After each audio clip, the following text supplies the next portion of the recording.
కర్నూలు సమీపంలో వెంకయ్యపల్లె వద్ద వెలిసిన ఎల్లమ్మ తల్లిని కొలిచే వారికి కొంగు బంగారంగా నిత్యం పూజలు అందుకుంటుంది.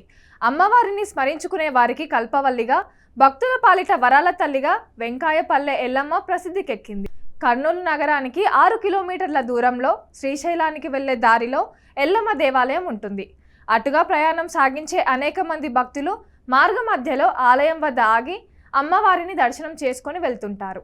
అమ్మవారి చల్లని చూపు ఉంటే అంతా మంచి జరుగుతుందని భక్తుల అపార నమ్మకం. అనేక సమస్యలతో తన చెంతకు చేరి వచ్చిన భక్తులను కరుణించి కటాక్షిస్తుందని భక్తుల నమ్మకం. వెంకయ్యపల్లెలోని మహిమాన్విత ఎల్లమ్మ తల్లి గురించి మరిన్ని విషయాలు ఇప్పుడు తెలుసుకుందాం. అసలు వెంకయ్యపల్లె ఎల్లమ్మ చరిత్ర ఎలా మొదలైంది, ఆమె మహిమలేంటి, కోరిన కోరికలు తీర్చే దేవతగా భక్తుల మధ్యలో ఎలా కొలువు తీరింది, అమ్మకి ఎవరు గుడి కట్టించారు, ఎప్పుడు కట్టించారు, చరిత్ర మూలాలు పరిశీలిద్దాం. వెంకయ్యపల్లెలో పాపమ్మ అనే మహిళ ఉండేది. ఆమెకు ఒకానొక సమయంలో ఎల్లమ్మ తల్లి సాక్షాత్కరించి పాపమ్మ ఒళ్ళో శిశువులా తూలుతూ ఇలా చెప్పింది: నేను రేణుక ఎల్లమ్మ తల్లిని, నేను మీ ఇంట కొలువై ఉంటాను. నన్ను మీ కులదేవతగా ఆరాధిస్తే వంశాభివృద్ధితో పాటు సమస్తం సిద్ధిస్తుందని ఎల్లమ్మ తల్లి చెప్పింది. సాక్షాత్తు జగన్మోహిని ఒళ్ళో తూలుతూ ఉపదేశించడంతో ధరించిపోయిన పాపమ్మ ఎల్లమ్మ తల్లి చెప్పినట్టే ఆచరించింది. అప్పటి నుండి అమ్మకు ప్రత్యేక పూజలు చేస్తూ భక్తి శ్రద్ధలతో కొలవడం మొదలుపెట్టింది. మొదట్లో 4 బండల మధ్య ఎల్లమ్మ గుడిగా చేసి పూజలు నిర్వహించడం జరిగింది. అమ్మవారికి మంగళవారంలో భక్తులు ప్రత్యేక పూజలు చేస్తూ ఆశీస్సులు పొందారు. మొక్కుబడిని బట్టి కొందరు పొట్టేళ్లు, మేకపోతులు, కోడిపుంజులను అమ్మవారికి బలిస్తూ మొక్కులు తీర్చుకుంటారు. జంతువులను బలి ఇవ్వడంతో దేవి శాంతిస్తుందని, గ్రామాలు చల్లగా ఉంటాయనేది భక్తుల విశ్వాసం. పాపమ్మ తన ఏకైక కూతురు చిన్నక్కకు ఎల్లమ్మ ఆలయం వద్ద పెళ్లి చేసి ఎల్లమ్మ తల్లికి అంకితం చేసింది. ఎల్లమ్మ దేవత పూజ కార్యక్రమం చూసుకోవాల్సిందిగా సూచించింది. 1927లో పాపమ్మ మృతి చెందగా ఆమె కూతురు చిన్నక్క ఎల్లమ్మ పూజ కార్యక్రమాలను చూసుకుంటూ వచ్చింది. పూజారి చిన్నక్క హయాంలో 1942లో ఎల్లమ్మకు గుడి నిర్మాణం కూడా చేపట్టడం జరిగింది. చిన్నక్క 1950లో అకాల మరణం చెందిన తర్వాత ఆమెకున్న 5 మంది కొడుకులు ఈ ఎల్లమ్మ యొక్క పూజ కార్యక్రమం చూస్తూ వస్తున్నారు. చిన్నక్కకు ఉన్న 5 మంది కుమారుల్లో మొదటివాడు పెద్ద ఎల్లయ్య కాగా మిగిలిన 4 చిన్న ఎల్లయ్య, ఎల్లగిడ్డయ్య, పెద్ద పాపయ్య, చిన్న పాపయ్యలుగా ఉన్నారు. ఈ 5 మంది కొడుకులు వంశపారంపర్యంగా ఎల్లమ్మ తల్లికి పూజ కార్యక్రమాలు చేస్తూ వస్తున్నారు. వీళ్ళ మరణానంతరం కూడా వీళ్ళ వంశానికి చెందిన కొడుకులు, కూతుళ్ళు, మనవళ్ళు, మనవరాళ్ళు ఎల్లమ్మ తల్లి సేవలో ఉంటున్నారు. ఇలా 4 తరాలుగా ఎల్లమ్మ తల్లికి ఈ కుటుంబకులే పూజారులుగా కొనసాగుతూ వస్తున్నారు. ప్రస్తుతం ఎల్లమ్మ తల్లికి 5వ తరం వంశీకులు పూజా కార్యక్రమాలు కొనసాగిస్తున్నారు. ఎల్లమ్మ దేవి విగ్రహ ప్రతిష్ఠ, గోపురం నిర్మాణం 1965లో అనంతపురం వాస్తవ్యులైన తుల్జాపూర్ వంశస్థులు చేపట్టడం జరిగింది. పూర్వం ఏదైతే పాపమ్మ పూజలు చేసి ఎల్లమ్మను ఇక్కడ కొలిచిందో అది ఇప్పుడు గర్భగుడిగా ఉంది. ఎల్లమ్మ శివలింగం రూపంలో గర్భగుడి లోపల ఉంటుంది. ఇక్కడ ఎప్పుడూ నీరు ఉంటుంది. అలాగే ఆలయం ఎదురుగా ఉన్న ధ్వజస్తంభం ప్రతిష్టాపన 2015లో చేపట్టడం జరిగింది. అలాగే ఆలయ ప్రాంగణంలో పక్కనే ఒక చిన్న గుడి ఉంది. అక్కడ రాజమాతాంగి కొలువుదీరి ఉంటుంది. ఎల్లమ్మ తల్లి గుడి వెనక భాగంలో నాగుల కట్ట 2017లో నిర్మించారు. అక్కడ ఎల్లమ్మ తల్లితో పాటు పరశురాముడు కూడా భక్తులకు దర్శనమిస్తారు. భక్తుల సౌకర్యం కోసం కొన్ని రూమ్స్, కొన్ని గుడిసెలు ఇక్కడ ఉన్నాయి.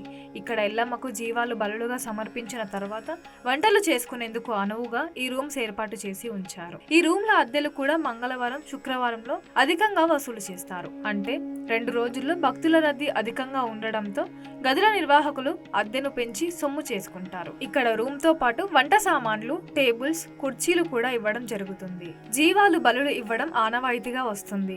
ఎల్లమ్మ తల్లికి భక్షం, గుగ్గిళ్ళు, మటన్ నైవేద్యంగా సమర్పిస్తారు. ఉమ్మడి కర్నూలు జిల్లాతో పాటు సుదూర ప్రాంతాల నుండి భక్తులు వెంకయ్యపల్లె ఎల్లమ్మను దర్శించుకోవడానికి వస్తుంటారు.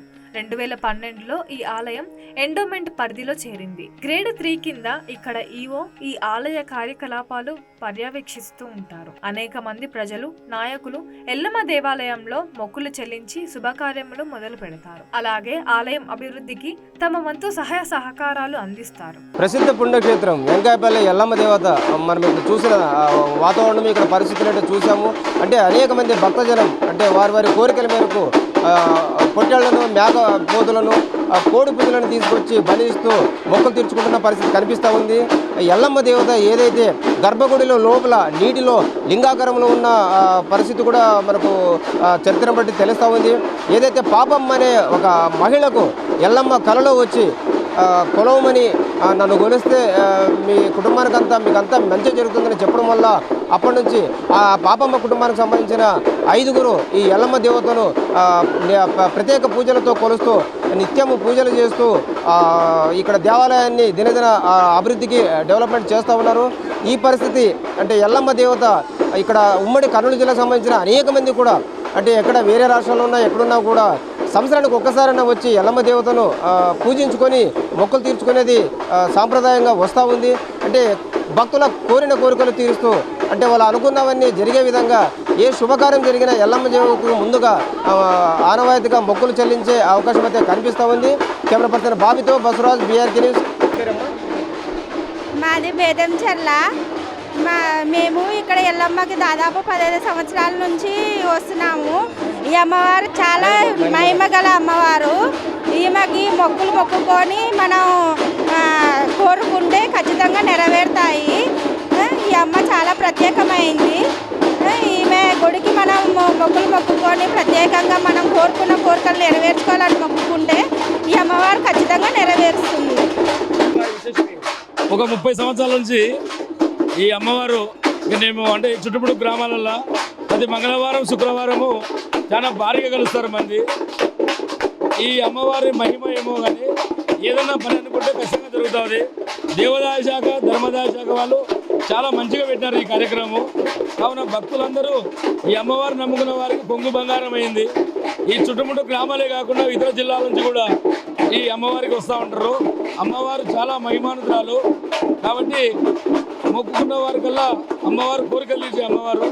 కావున భక్తాదులందరూ ప్రత్యేకంగా ఈ అమ్మవారి కోసం చాలా గంటల తరబడి అమ్మవారిని దర్శించుకొనే పోతారు. ఇక్కడ బలి అంటే జంతు బలి కూడా ఇస్తారు. అట్లా ఇస్తే అమ్మవారు శాంతిస్తుంది ఒక నమ్మకము. ఎల్లమ్మ అమ్మవారు చాలా గొప్పది. కింద అమ్మవారు నీళ్ళలో ఉంటుంది. అమ్మవారు ఒక తెల్లవారుజామున మాత్రం అమ్మవారు చూడగలిగే ఉంటుంది అవకాశము. తెల్లవారుజామున 5 గంటలకు వస్తే అమ్మవారిని చూడగలుగుతాం.